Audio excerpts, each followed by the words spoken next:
And this, I decided to bring one out just to show you really quick. Oh yes. Tony the Black Tigress. Now I haven't read it. These are pretty fragile, so Mhm. Yeah. I actually had the Woodpile Press books, and so I read those if I don't want to read the original Ed Yeah. one because I don't want to diminish the value of this in any way. But I have to open this kind of carefully and gently to show you. Oh, that's lovely. Can you How read it? cool. Yeah. Personal Uh, collection of Ed Wood Jr.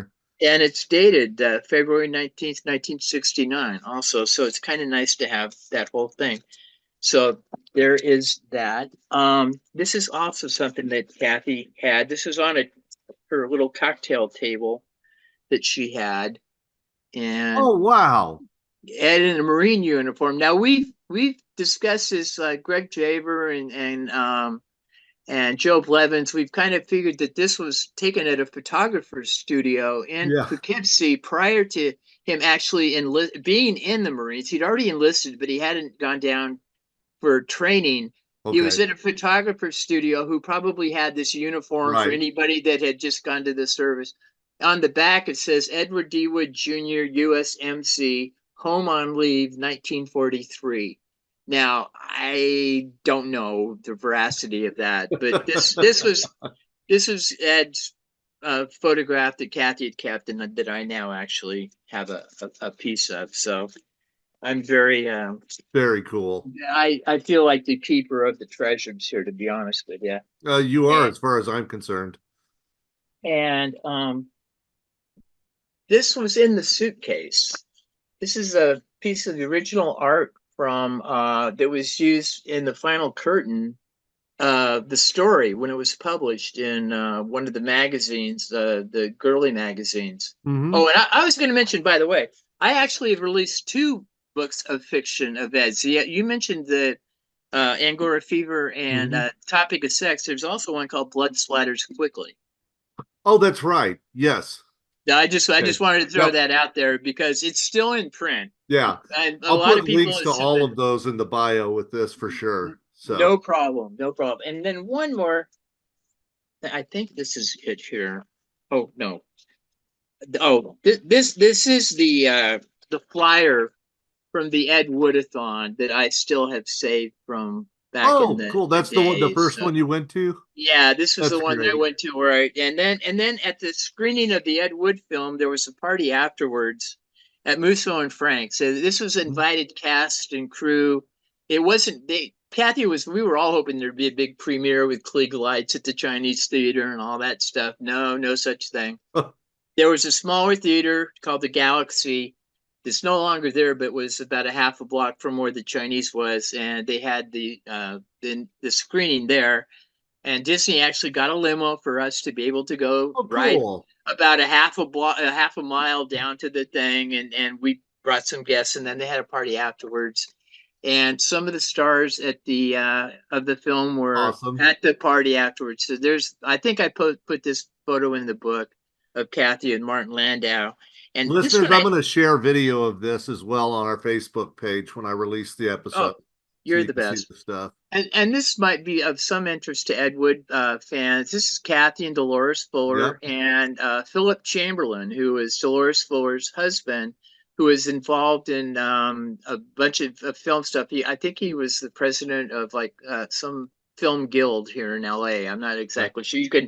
You can do a Google search on Philip and stuff. But a lot of friends have always asked me, well, didn't Kathy and Dolores like have problems because they were both Ed's lovers and ex-girlfriends? And Kathy always said, no, she was long before me, and we never had any problems like that. Kathy had problems with Norma McCarty, but that's another story for another day. Well, So, Dolores, I mean, Dolores did fine for herself after Ed. oh, I know I, she thought, and I believe too. I think the movie did treat her a little unfairly, oh, absolutely, yeah, and yeah, but she did go on to have a career beyond him. Wrote yep. some hits. Do the Clam. Who could forget Do the Do the Clam? clam, Clam bake. absolutely, yeah, Elvis. If Elvis yeah. sings one of your songs, you're doing something right. Oh, absolutely, yeah, yeah, yeah, yeah. That paid the rent for sure. Yeah, Yeah, you could. yeah. And then just as before I get too far carried away, let's see if I can actually undo this properly here so that it's the front. There she is. This is it. That It's a should be in little the it's a little bit. Smithsonian. We tried to get it for Ed's 100th birthday. I actually talked to the people that run the Hollywood Museum here. Hmm. And I went down and had lunch with them and pitched them this whole idea. I know that their publicist, he's a friend of mine that I worked with in the past, and through him I Hmm. got to meet. Now they were they wanted to tie Ed in with Halloween because his birthday's in October, Right. and I was going, okay, Bride of the Monster, we can kind of do this, Orgy of the Dead, Hmm.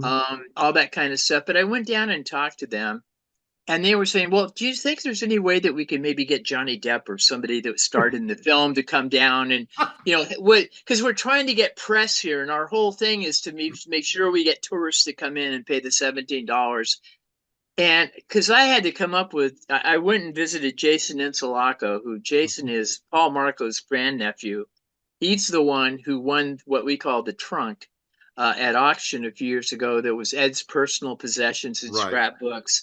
He also was befriended Ed's cousin, and I can't think of her name. She just passed away a year or so ago at the age of 98.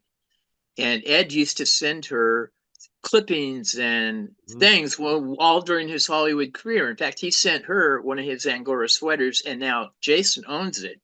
So I went to Jason's, and we were trying to come up with enough items to actually merit a display at the Mhm. Hollywood Museum. So this, to me, would have been a centerpiece. Yeah, But the absolutely. people there just didn't get it. They didn't understand Ed. They only knew him from the Ed Johnny Depp film. They didn't Hmm. know him from Plan 9 or anything like that. Right. So, needless to say, that never happened. But I was a little bit disappointed because I was really.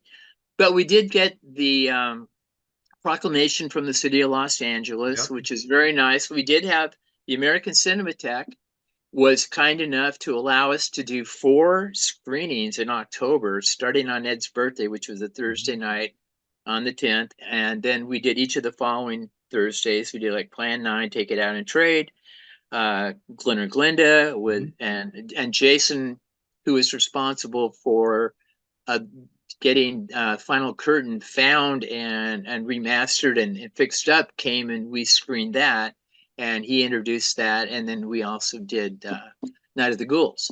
Yeah. So we did get. I think we did Ed justice for his 100th. There was other screenings.